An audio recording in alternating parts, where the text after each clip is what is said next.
Service Dog Show, the very first episode. Today I have a very special guest. Would you like to introduce yourself? My name is Ashton. I am a dog trainer here in North Carolina. Specifically, I train service dogs among basic obedience and all sorts of other sorts of dog training. But today we're here to talk about service dog training. That's right. To start off with service dog training, let's dispel some myths that we all see anytime you Google search or use any other search engine and you type in service dogs. First, are there any federal certifications or recognized registrations for a service dog? And going off of that, is there something that your dog absolutely has to have to be a service dog? So there are no federally recognized anythings. The ADA specifically says that dogs can be owner trained, they can be trained by a program, they can be trained by any entity, they don't have to be trained by a specific entity. There's no certifications that the federal government passes out. There are some states that choose to have state recognized optional registries, like North Carolina is one of those states, but they are completely optional registries. They are not required by any means. They're not required for access. They're not required for anything. They just are optional registries. The only thing that a service dog has to have to be considered a service dog is tasks that are trained to help mitigate a disability. That's it. That's the broad definition of service dog, and that's all they have to be considered service dogs. So essentially, the certifications that you may receive from a dog training program, it's a lot like whenever a kindergartner gets a diploma for graduating kindergarten, right? Yeah, it's essentially a certificate of completion. It's here, you did our program, here's the proof that you did our program. Those sorts of things can be used in some court cases if there is a potential issue with the dog, if there is a bite, for instance, or anything like that. But that's honestly true for non-service dogs as well. So if I have a pet dog and I've gone through a training program and there is an alleged bite from my dog or an issue with my dog, I can bring that training certification to any kind of court case, and it could potentially help. It's it's another piece of evidence that my dog does have training. The CGC is one of those as well. The AKC's Canine Good Citizen is something that can be used in that aspect as well. It's not proof that your dog didn't do anything, but it is an option there. But it doesn't have anything to do with legal rights as a service dog. Very interesting. So something else that you see on a lot of the advertisements for service dogs that you see online, which we both know, the paper that you get from them is not worth anything more than the kindergartner's diploma. I could say something else, but I'll be nice. This time. This time. But can you make any dog a service dog? You cannot make any dog a service dog. You can make any breed a service dog, but you cannot make any dog a service dog. I think the rates are something like 1% to 2% of dogs.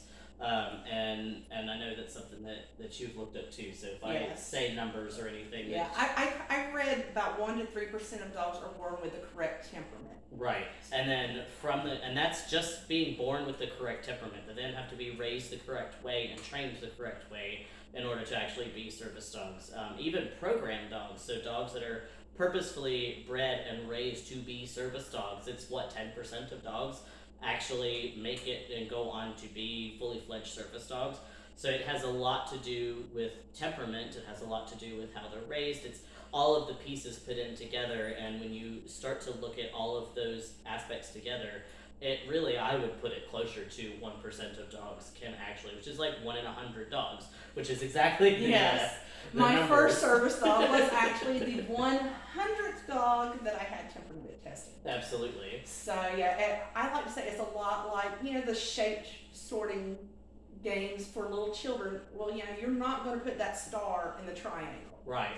You can't. And unfortunately, a lot of hole. dog owners who need or want a service dog, sometimes those are two different things. Yeah. They are trying to put that star in the triangle slot. Yeah. And that's just not going to work. And if you do try to force it, you're going to cause your dog potential harm mentally, emotionally, and it's just not a good look. a lot of the times, as a trainer, when people come to me and want a service dog, a lot of them have pet dogs at home, and they go, "I want to make my dog a service dog." And can you come to my house and train my dog how to be a service dog? And the fact of the matter is, probably not. I'm more than happy to come to your house and temperament test your dog, and more than happy to come and evaluate your dog for service work. But the pure statistics of it is probably not. It's probably going to take some searching, doing some temperament testing in rescues like you did, or finding the right breeder and finding the right dog and the right litter from the right breeder. Like I did for my second service dog. Correct. And both of my first service dogs dog have been rescues. Yeah. And one of them just happened to be a unicorn in his breed that was what I needed at the time that I needed it. I did already have him when the need for a service dog came up. It was just one of those things that happened to work very well. My second one was not, and there was a 2-year gap between the two. And I think some people, they like to read the anecdotal, this happened for this person. They just happen to have the greatest service dog that happened to be this certain breed that they wanted. And they didn't do any of the temperament testing. And it worked out okay for them, so it's going to work out okay for me too, right? Because that's what happened to me. And I actually don't make a habit of telling my clients that it took about, from the time I said, okay, I need a service dog, to taking Simba on an airplane with me for the first time, which is a lot of the times service dog handlers, that's like peak. If your dog can handle flying on a plane, there's not a whole lot else that your dog can't handle. That was about 6 months, which is an incredibly short amount of time. It's an insanely short amount of time. And I don't generally share it with my new service dog clients because it puts the wrong expectations in their head. Yes. It's, in 6 months my dog will be able to fly with me, or in 6 months my dog will be able to go on this vacation with me, and probably not. Yeah. And it just happened to be that he was an amazing dog, and I was already a dog trainer, and putting those pieces together made for a relatively quick success. But Simba was also 6 years old when I started he had this a training. good foundation before he even started. He had a great foundation. He was past the puppy crazies. He was past teenagerdom, which is like the service dog trainer's bane of their existence. Is usually probably teenagers. whenever you get brought in. Absolutely. Which is, usually about the point I get drawn in. So he was past all of that. He was a fabulous, well-balanced adult. We already had a bond. So it really was public access and the tasks, and that's all he needed. So it was Because his mental maturity had already reached where it needed to be. Right. He was already coming to work with me as a demo dog, so he was already around all different kinds of dogs and people. He helped me rehabilitate some people that were terrified of big dogs because he was a big dude. Yeah. But he was such a gentle giant that he helped me help those people be okay, at least with him, if not with all big dogs. So he already had this fabulous temperament, and I had already seen that temperament in Long before you even started service dog. Before service dog training was even a thing in my brain. Yeah. He was that fabulous dog, and then it became, I could really benefit from a service dog, and this is what I need, and let me see if he picks up on it, and he did.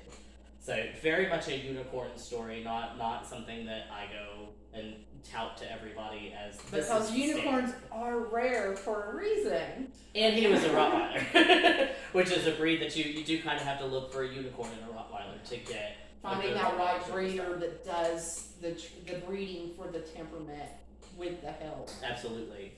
I'm apparently just going to be the rare breed person. My current service dog is a husky mix, which are not the most common service dog breeds as well. Well, yeah, and you know that my second one, she's a boxer, and shortly after I had actually first friended her breeder, and she saw that my first service dog, General, did certain tasks for a condition that we both had. That was actually how we found each other, was through a condition-specific group, and she didn't realize that a service dog could be beneficial.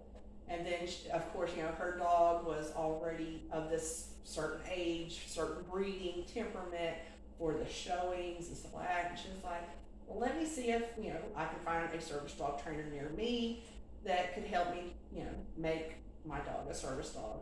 See if my dog would benefit from the training and, be able to actually do the tasks that General was performing. Right. And then a few months later, I got a message saying, do boxers not make good service dogs? Because I see them a lot at the shows, but I never see any in any of the groups that I'm in. Right. And I'm like, well, I got to tell you something. The dogs you're seeing at the shows, those are your well-bred, temperament-tested dogs. Absolutely. The dogs that people get in the rest of the world are usually Craigslist dogs, Right. Facebook dogs, where someone asks, I want to get a puppy in the next 6 weeks. Does anybody have a puppy available? Right. And no, those dogs usually don't make good service dogs. So there is a huge chasm whenever it comes to the well-bred and the whoopsies. Yeah. Because in general, when you're talking about the confirmation ring going to dog shows, in general, dogs that don't have good temperaments don't go to dog shows. Yeah. Because they are such a crazy environment. Because they have to be bred to work around all those strange people and the strange dogs. And intact. Yeah. And you know, getting an intact male to behave around a bunch of intact females it can be a task. As someone who has an intact male dog at home that did shows. So yeah, I like to recommend, if people are going to go for those unusual breeds, to go and reach out to your show breeders, because they typically are going to have the dogs that are more likely Absolutely. to pass those temperament tests. For sure. And the health testing. And the health testing, especially for breeds that tend to have some health issues. Like, you know, Goldens are wonderful breeds, but they also have a tendency for certain diseases. Right. That people are like, well, I don't want a Golden because. Or if you're looking at a dog for mobility.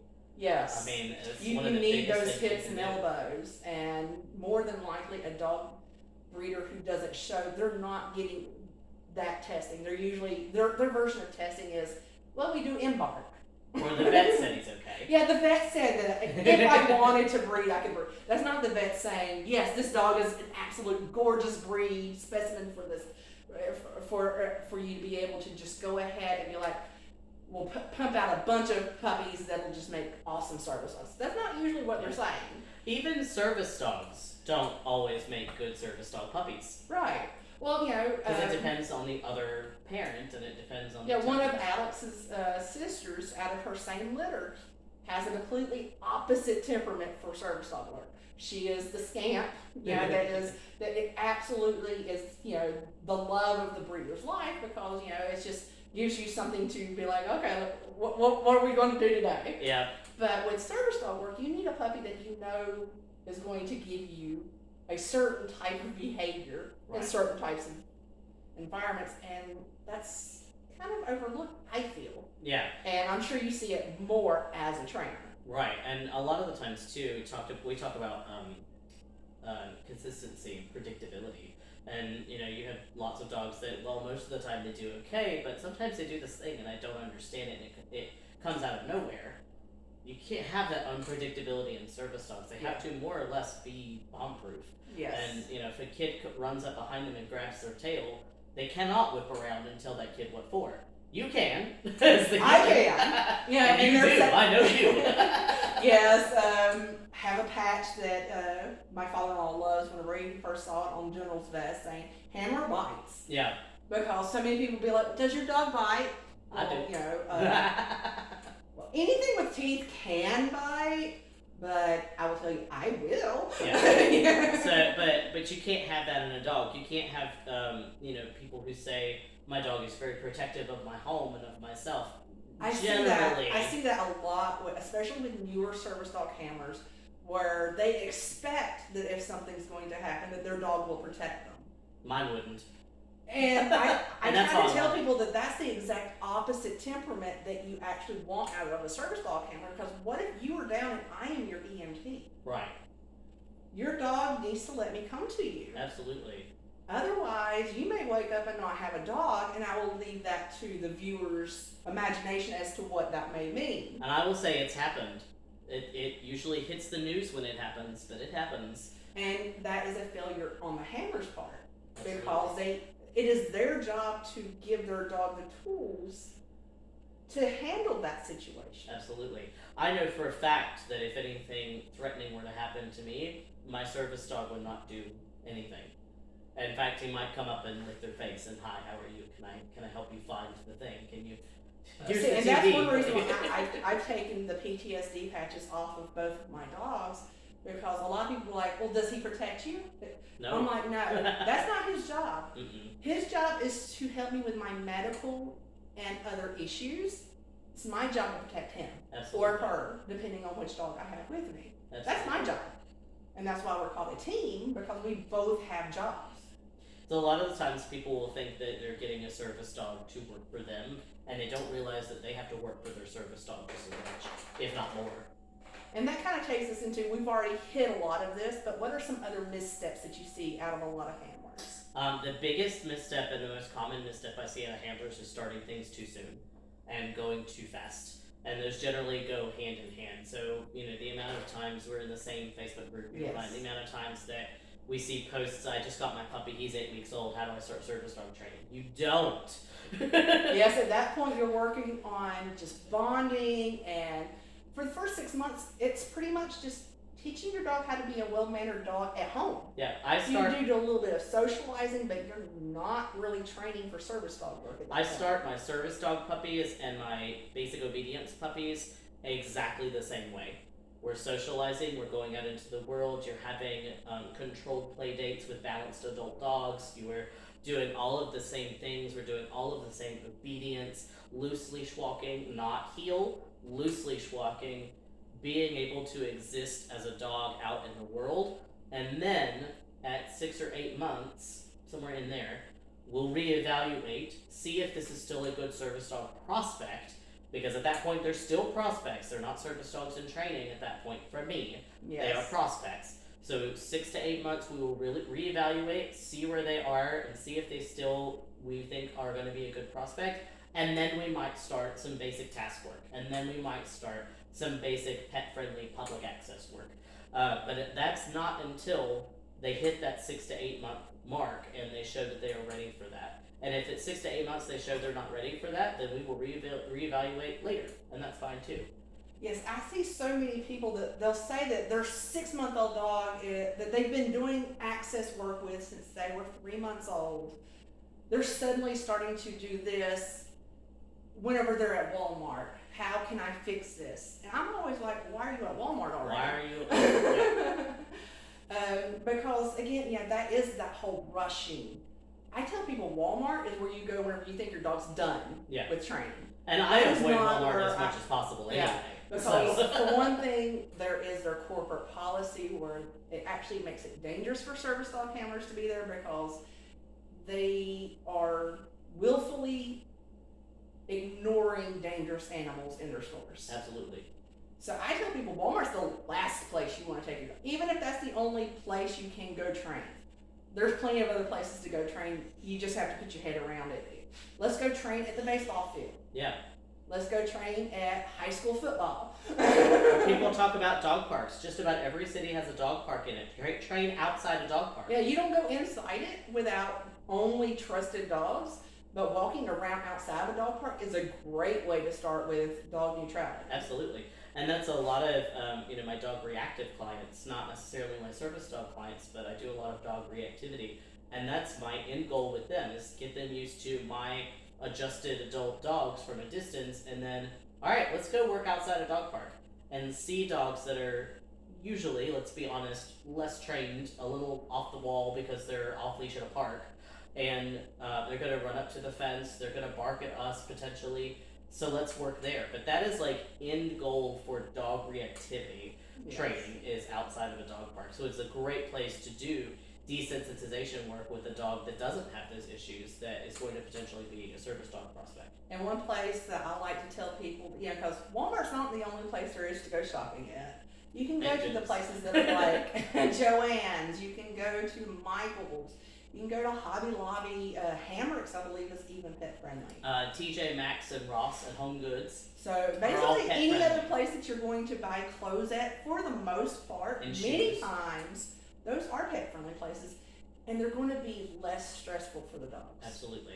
And if you're not sure, call ahead. It takes 10 seconds to Google, is TJ Maxx pet friendly? Because the first time I went to TJ Maxx with a student of mine, that's what I did, is I Googled, is TJ Maxx pet friendly? Their policy says they are, and then I called ahead to the store just to make sure we weren't going to have any issues. and they said, yes, we are absolutely pet friendly, and we went in and we trained. And it's a great place for if you are not ready to see a bunch of dogs, so you don't want to go to PetSmart or Petco and go work around where you know there's going to be other dogs. You want to just work on the public. Those are great places to go because not a lot of people know that those places are pet. And sadly, one thing that I've seen and noticed, people who are taking their pets to Walmart, those dogs are less trained going to a non-pet friendly store than the people who actually be like, oh, this store is pet friendly. I'm going to train my dog so that she can go with me to go buy clothes every weekend. Absolutely. So the dogs at pet friendly stores typically aren't your problematic dogs. Absolutely. So yeah, that is just an odd peculiarity that I've noticed that I'm like, even more reason to steer clear of Walmart or Target or, you know, some of your other big box stores. Absolutely. So yeah, because we don't want to bash Walmart too bad. Don't come after us, Walmart. We're just stating what we've seen. I don't think Walmart, we're not even going to be big enough to get on Walmart's radar, to be quite honest with Well, you. maybe not be the first video, but there's always hope. Anyway. Walmart CEO, if you're watching this, that's probably fine. Hey, the very fact that they're the butt of the service dog community because of their policies, if someone ends up watching this video, hopefully it'll kind of put a little burr under their saddle and be like, is this really what we're known for? Is fake service dogs and people bringing aggressive pets in? Yes. That is exactly what Walmart is known for. Absolutely. Target is still pretty bad as well because a lot of people will take their dogs in to get the cutesy pictures in the carts and or up on the shelves. So Target's they're just like a step below Walmart whenever it comes to that aspect. So that is something that new handlers need to be aware of. For sure. So, all right. So we talked about some of those and some of the ways to avoid those same mistakes. Yeah. So we've hit that. At what point in the process do you actually recommend bringing a trainer in? The moment you feel like you need a service dog. So even before you get the dog, you actually need to please God before you get interview the dog. different trainers to get a feel for it. Am I going to be able to work well with Ashton, or would I work well better with this person? Are we on the same page? And the biggest reason for that is the trainer. If you are just coming into the service dog world, you and I, when we meet our next service dogs, we know what to do. This is not our first rodeo. We've done this a couple of times now. We know what we're looking for. We know what route we want to go down. We know the basics. We know how to do all those things. Someone who's brand new coming into the service dog world, whether they've been recommended to have a service dog or they've decided that that is something that would be beneficial for their life, are not as experienced at all in the process and how you start. A lot of the times they go, I'm going to get a dog, or I'm going to use my dog, and I'm going to make that dog a service dog. And kind of goes back to what we talked about in the beginning, is not every dog can be a service dog. And then just go get the dog that looks at them cute, and their heartstrings when get it crawls pulled. into their lap, and sometimes that dog is my dog just chose me. Yeah. Yeah, that a lot of times they're not the ones that work out the best. Correct. So you bring a trainer on as soon as that's a prospect for you, as soon as that's something that's entered your brain. You pull a trainer in, hopefully a knowledgeable trainer, that can tell you what the process is like. They can tell you where to start. They can tell you what the options are. A lot of the time, finances are a big role in how do I get my service dog. People are more inclined to lean towards getting a rescue dog than a breeder dog just because of the cost that's involved. What they don't realize is that can add a lot of extra cost in so you potential end up health spending bills. more money. Right. You instead of starting with a blank slate of a puppy, you're starting with a dog that has a history, and you don't know what that history is, right? So you may start with a dog that needs more basic training than a puppy starting from scratch would, and you end up spending the same amount just in training bills instead of paying a breeder. And a lot of times people have the money to do this once. They have one shot until they have to wait another year or two, save the money back up, and try again.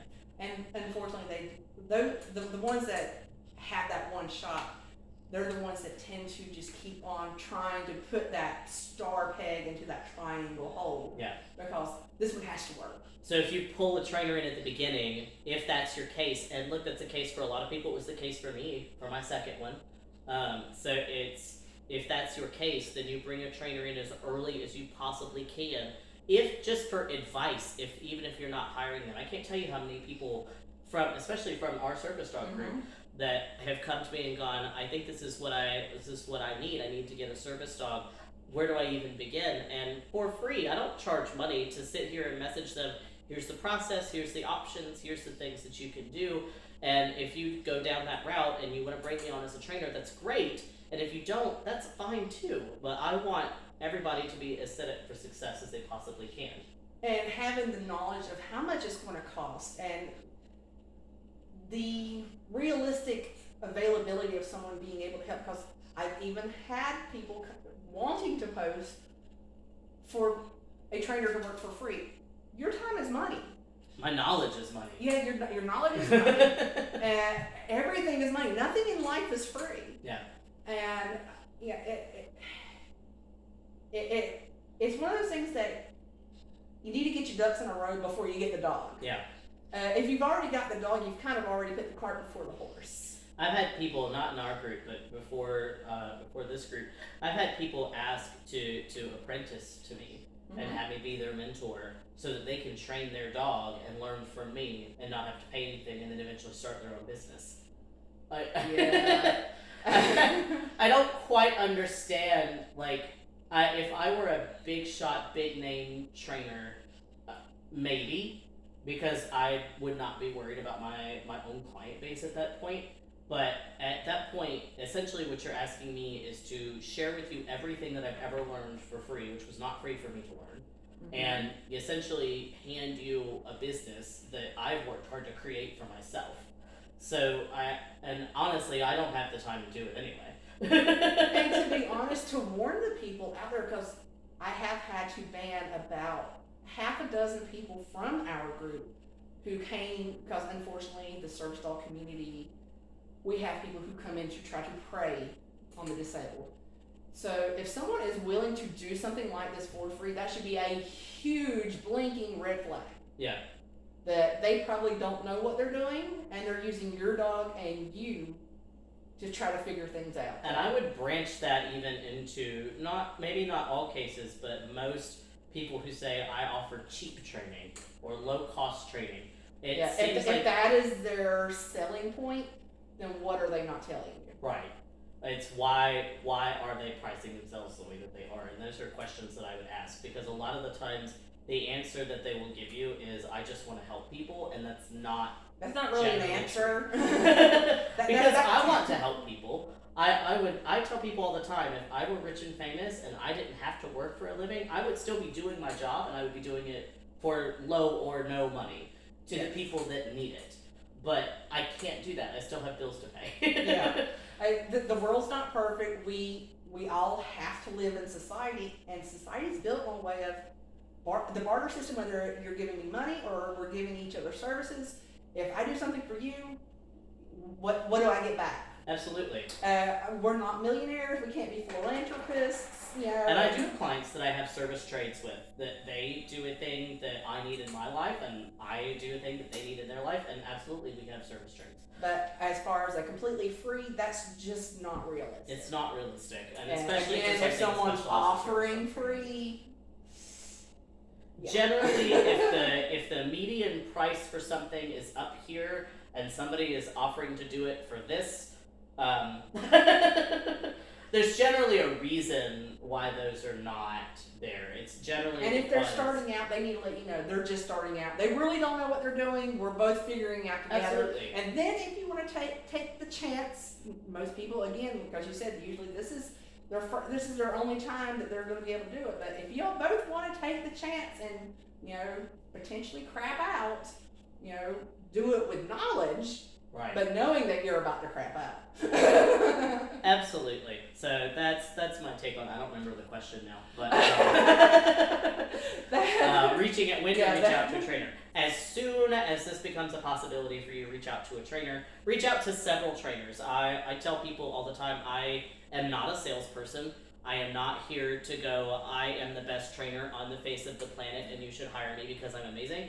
That is not what I do. I am here to present you with the facts, and this is how I train, and this is what I do, and this is how I run my business. I give the contract that I have my clients fill out. I will hand that to you at our first meeting if you want to look it over. There's no obligation to sign it, but here are my prices. Here is how I run everything.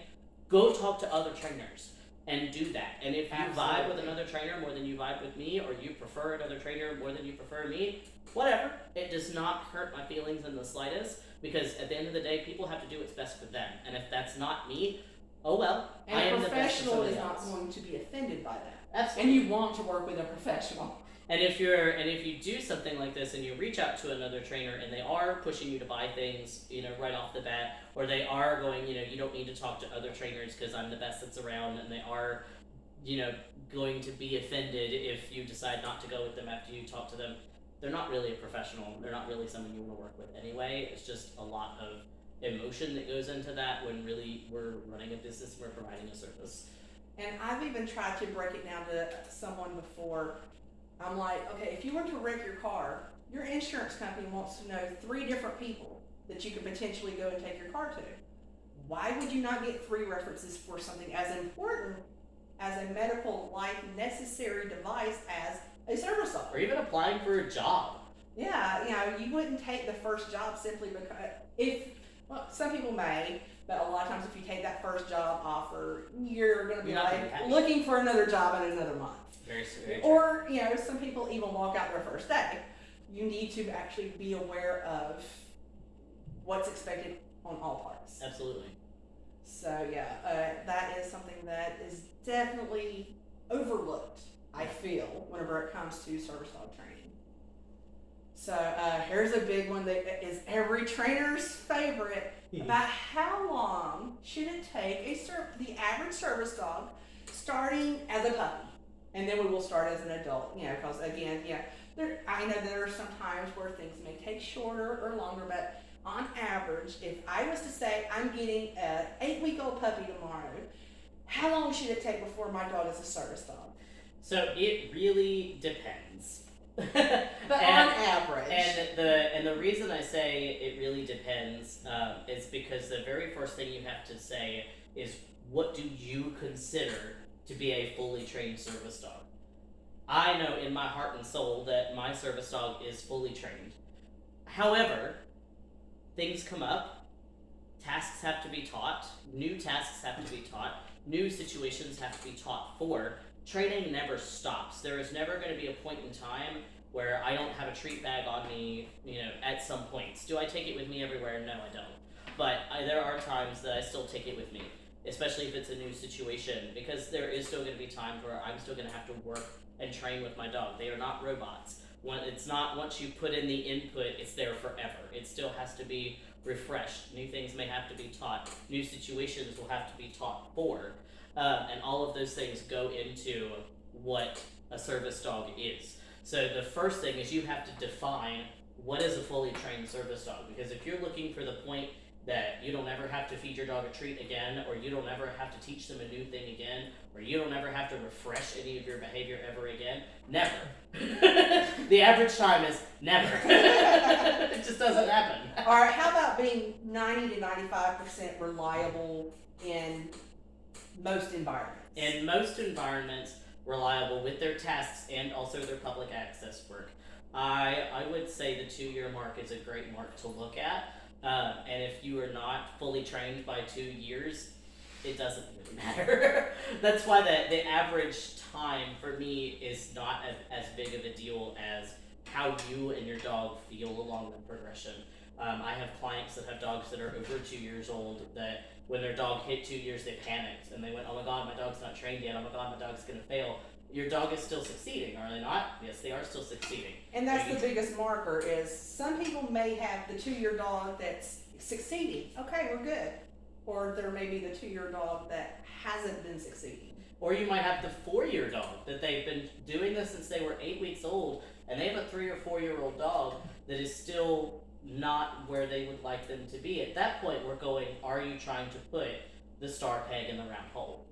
So there's definitely times where you have to come back and evaluate if this is a training deal or is this a maybe this isn't the right fit deal. And I know that there are some tasks that should wait. Absolutely. Whether they be for like emotional health, mental health, or physical health. Right. Like I have a lot of psychiatric tasks that I have decided not to teach Alex until we're about to start at 18 months. Yeah. Because I wanted her mentally developed. And she needs to have her OFAs before I can really work on counterbalance, because it's not an ethical thing for me to put 300 pounds on a 66-pound dog. Now, I'm never going to put 300 pounds on a 66-pound dog. Let me say that. I've actually had let's clarify that right now. So by the time she hits 2 years old and I can have the OFAs ran, I will be at a safe and ethical weight for her to be my counterbalance dog. Absolutely. So that's something else that people need to actually understand too, is you got to get the dog that's fit for that task. Absolutely. Because like my smaller dog General would never be okay, no matter how many hours of training we put to put a counterbalance on him. Right. Well, like, I love Papillons. I see Papillons as service dogs. I think they're great for service dogs. They are perfect little all-rounder dogs. And I would love a Papillon service dog, but I need mobility. Mm-hmm. It's not just getting the breed and the dog that you want, it's getting the breed and the dog that's going to work for what you need. Never in my wildest dreams did I think I would have a Husky service dog. I grew up with Huskies. I love Huskies. You attract the unicorns. I do. And, you know, he just ended up with me, and he has a great story behind him. But never in a million years would I have gone to pick a service dog and been like, yeah, I'm going to take the Husky. Like,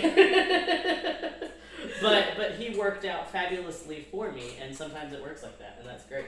But definitely the tasks that you have to teach. You know, I got my Husky at 1.5 years.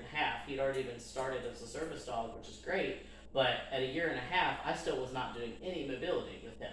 At least until he turned 2, and actually we waited a little longer than that because he is a rescue and I don't know his history. So I wanted to wait for his joints to mature just a little bit more, get those tests done, make sure that he was going to be all well and good for me to do mobility work with him. If he couldn't do mobility work, then it unfortunately would have been back to the drawing board for me. He could do the other tasks, but I need mobility. See, and I have been asked that, what happens if Alex can't do mobility? I'm like, well, then I guess I'll be using my power chair more often. Yeah. So you always have to have a backup, because, you know, there are times where your dog's going to be sick. There's going to be times where your dog may get injured, or they're just not feeling it today. So we need to stay home. You're going off on your errands today. You've got to use your alternative methods of coping with your disability, whatever that disability is. Well, I had a full working day, not this past Monday, but the Monday before, and this guy was down for his dental. He was under anesthesia. He was at the vet until 3:00 in the afternoon, from 7:45 in the morning to 3:00 in the afternoon. He was under anesthesia. It's I think sometimes the myth in the service dog community is I have to be connected with my dog 24/7, 365. And the truth of it is that's not healthy, first of all. Right. To have that kind of dependency, but it's also on not either ethical. case, for the human or the dog. Correct. But it's also not ethical. You know, I don't want, one of the biggest things you can create in a dog, especially if you get a puppy at 8 weeks and you go, I have to be glued to this puppy 24/7, 365, you will create separation anxiety in that puppy. And that is not something that you want in a service dog for a variety of reasons. Or any dog. Well, any dog, but especially a service dog, because again, going back to that, what if you're on the ground and I am an EMT? Yeah. If your dog has separation anxiety, that's going to cause a lot of issues before we can even start treating you. Absolutely. And that could put your life at risk. Absolutely. And his. And his. So. And, you know, so it's really not something that should be really pushed. Right. But sadly, I see a lot of people, they'll comment, you don't understand, I need my dog. Actually, I do understand, I need my dog too. Absolutely. But I need to be able to go out without my dog if I need to go out without my dog. Now, do we function as well without our Yeah, we don't function as well. No. But we need to be able to function, I need to be able to function in some capacity. Yeah.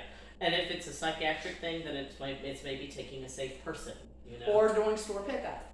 I can drive to Walmart and I will have them put it in the back of my car. I don't have to get in to go into Walmart. Absolutely. Fortunately, that is one of the positives that has come out of COVID is a lot of places have store pickup. You don't have to go in no more. Yeah. So there's lots of workarounds for it. But the long and the short of it is you really shouldn't be so dependent on your dog that they can't go to the vet and be put under anesthesia. They can't have a day off. They can't hurt their paw and have to be left at home. Like, you should not ethically be working a dog that has hurt their paw. I mean, you should I've not. even seen it. My dog is being spayed on Thursday, and I've got a doctor's appointment on Friday. How can I make my dog the most comfortable? Leave it at home. Leave them at home. Absolutely. But yes, I've seen that, not in our group, but in another group. Probably several groups in some capacity. Absolutely. That way. Or my dog hurt its paw while we were out doing this, and can I still work it tomorrow? No. No. Can you? Can you or should you? Yeah. Those are two different They're questions. two very different things. And we should strive to put our dogs first. And I've actually had some handlers fight me on that. I'm like, our dogs are trying to do their best to make our lives better. The least we can do is not make their lives worse. Absolutely. My dogs will always come first. Pet dogs or service dogs. Oh, absolutely. They will always come first. Because again, we're supposed to be a team. And they didn't choose to be here. We chose them. Absolutely. So we have the responsibility for them. It's like saying you shouldn't put your child first. What parent on this planet is not going to put their child first? Some really crappy ones. And usually they're the ones that we can universally look at and be like, yeah, they're not the greatest. Yeah. But whenever people want to look at dog handlers, there seems to be a stigma of saying, well, they're doing the best they can. Yes, but is that the best for the dog? So, all right, here's one. I'm going to skip that one since we kind of touched a little bit and everything. But how about, are all dog trainers appropriate to train a service dog? Or can I just go get the person who trained my neighbor's dog up the road to just stop jumping? Absolutely not. Don't do that. It's very much a process. There's a big difference in obedience training and service dog task training. Even as a service dog trainer, there are disabilities that I won't train for purely because I don't have the experience and the knowledge to do it. I don't have the knowledge to do diabetic training. I don't have the knowledge to do seizure alerts. So I don't do them. It would be unethical and a big liability for me to try to train a seizure dog and have no knowledge of how to go about doing that. I have no knowledge of seizures medically. I don't have any idea how they work. I don't know anything about them. Can I teach medication retrieval for seizure people? Absolutely. Can I teach, can I teach to go retrieve a person if somebody's down? For sure. But I'm not going to teach seizure detection. I don't have experience in it. There are too many trainers, I think, that go, I can train basic obedience, so I can train a service dog. You can potentially train a service dog for public access work. I've heard so many trainers in some of the dog training groups that they're like, I can train any dog to do anything. No. And those are the people that usually they run a little bit more on the narcissistic side. It's more of a, I can do this. Yeah. Not, should the dog be doing this. I have noticed there's a big divide in not even service dog trainers, but in the trainer community as a whole. You either have the slightly narcissistic, I can do anything, I can fix any problem, and everything's going to be perfect, or you have the people that may suffer from a little bit of imposter syndrome, that are constantly learning and constantly teaching others, but also constantly learning themselves, going to workshops, looking to better themselves, and going, you may present me with a problem that I've not seen before, that I may have to do extra research on before I can come back with an answer. And if I needed to choose from category A or category B, I'm going with category B. You always want to choose the person that's going to continue to learn. The person that thinks they already have all of the answers, the minute you throw them a curveball, they're going to mess up. Because they're going to just I'm just going to do it. I've seen those trainers, they then blame the owner and the dog. It's not their training methods, because every dog that they ever train, they're wonderful. So it must be you. Yeah. And the other branch of trainers, they generally fall into the first category, is the people that use the same methods for every single dog. Training dogs and training people, which, let's be honest, is 75% of training dogs, is very fluid because every dog and handler team is different. And Right. that's obedience, it's dog reactivity, it's service dogs, it's all of it.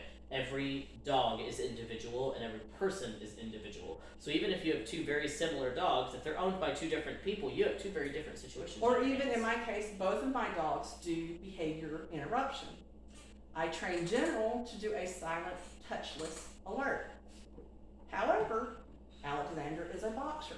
Boxers are known for wanting to jump.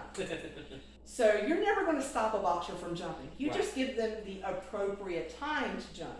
So she is trained to jump on me whenever she sees that I'm needing to have a behavior interrupted. Right. So same handler, two different dogs, trained two different ways. Absolutely, because your two dogs are individual.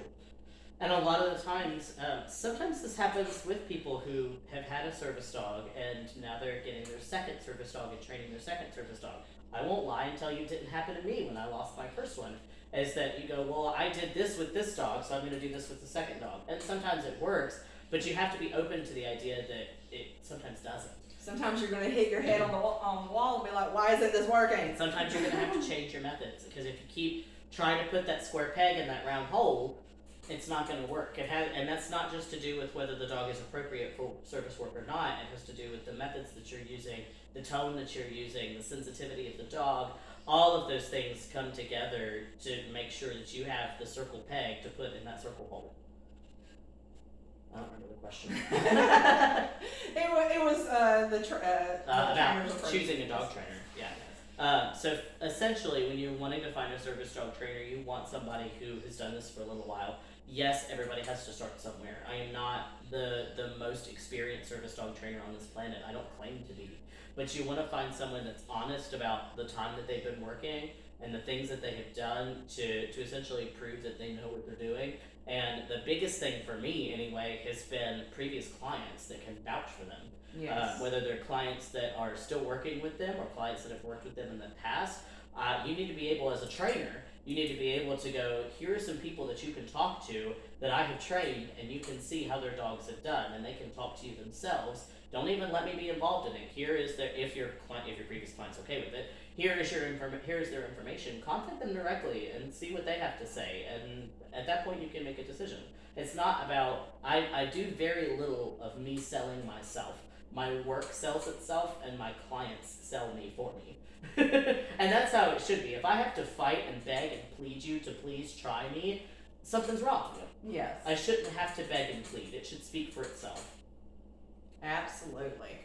All right, when starting the process to search for a service dog trainer, what are some of the things to look for as well as what to avoid? So we've touched a little bit on this already. So specifics that I would look for, and this all has to do with the methodology that people want to use, and I'm not here to bash any kind of methodology. I am a force-free trainer.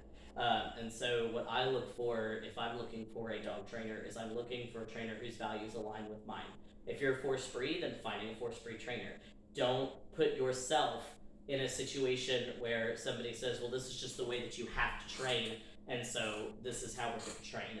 I have seen that happen with clients of mine in the past that have come to me from other trainers who have insisted on tools or methods that just didn't sit right with them. And that's not to say those methods are right or wrong, but you have to look for the methods and the practices that align with you and the way that you want to train.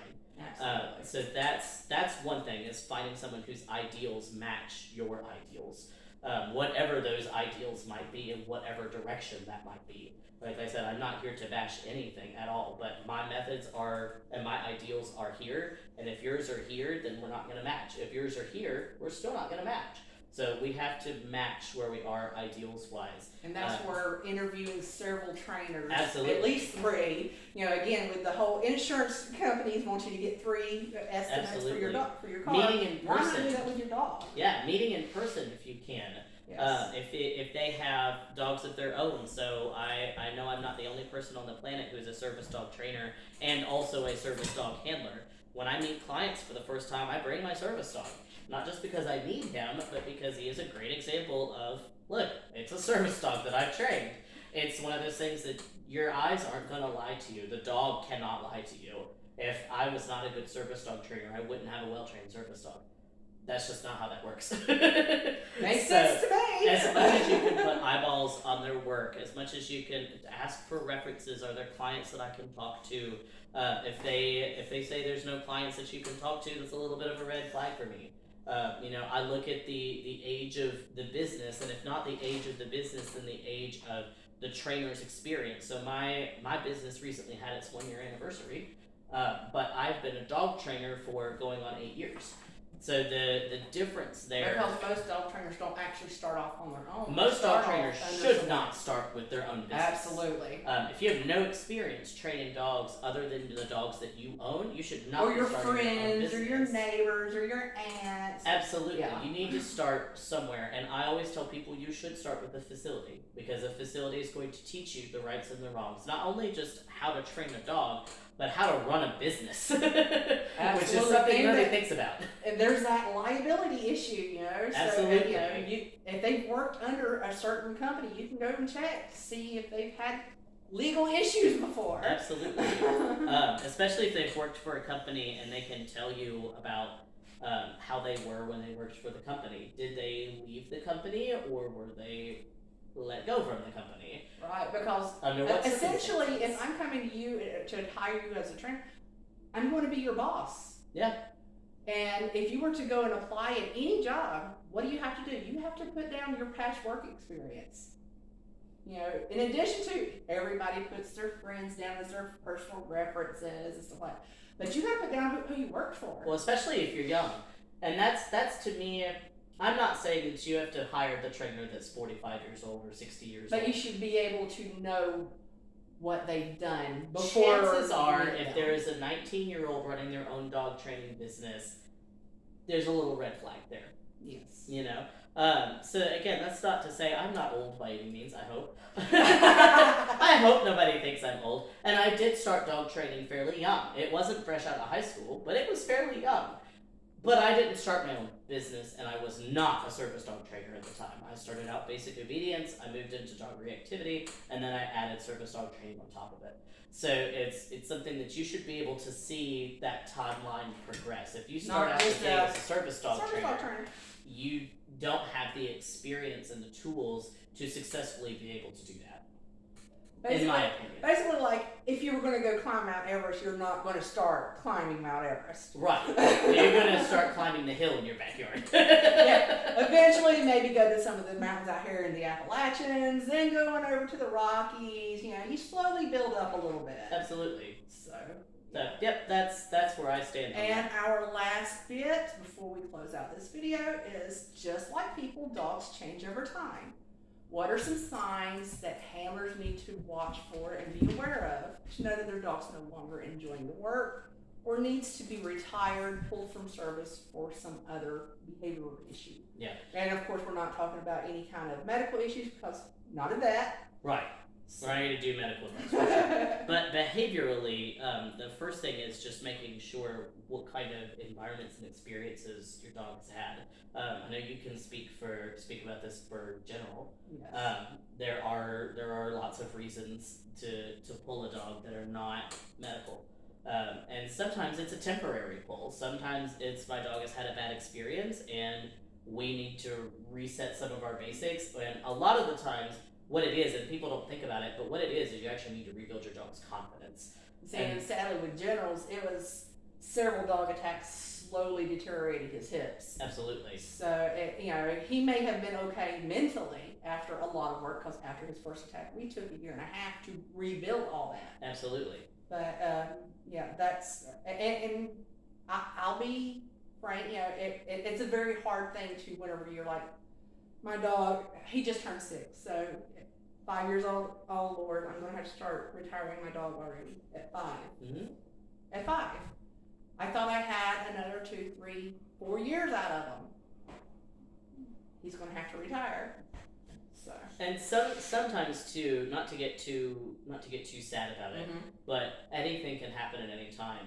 Yes. I lost Simba over the course of 2 days. On Thursday he was fine, and on Saturday we were saying goodbye. And I did not have a prospect. I had just started. He was about 9 for a Rottweiler, which was really good, and he was still going strong. He was on joint supplements, but he was not in any pain. he was totally fine. And I had just started thinking about pulling in a prospect here soon so that he could help me train the prospect, which is ideal. In the perfect world, you have that. Yes. And you can tandem team like you've done with General and Alex. I didn't get that opportunity. And the fact of the matter is that anything can change at any time. It kind of goes back to what we were talking about as far as being dependent. Did it crush my heart and soul? Yeah. It's been 3 years. I'm still not okay. But it's not something that you can expect, and it's not something that you should let tear you down into the depths, if you know what I mean. Yes.